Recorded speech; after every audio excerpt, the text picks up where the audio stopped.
तो मरियम नवाज साहिबा वज़ीर आला पंजाब के लिए उम्मीदवार होंगी।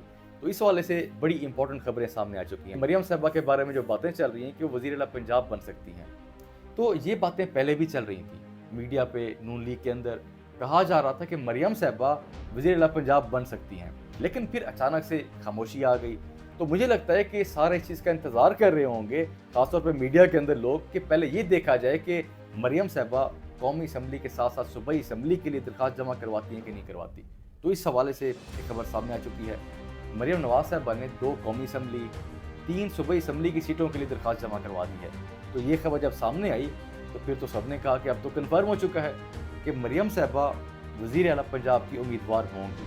तो वैसे उन्होंने जो फैसला किया उससे लग यही रहा है, क्योंकि मरियम साहिबा ने जो 2 कौमी असम्बली और 3 सूबाई असम्बली के लिए जो दरख़्वास्तें जमा करवाई हैं, इससे ये लग रहा है कि उनके लिए सूबाई असम्बली की सीट ज़्यादा इंपॉर्टेंट है, क्योंकि वो 3 जगहों पर जमा करवाई हुई है।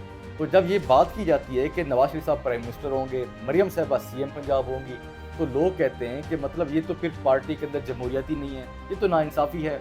बाप वज़ीर आज़म, बेटी वज़ीर आला, तो ये मतलब जमहूरियत ही नहीं है फिर तो। अगर ये सवाल आपके ज़हन में आता है तो इसका कोई फ़ायदा नहीं, क्योंकि पहले भी ये हो चुका है।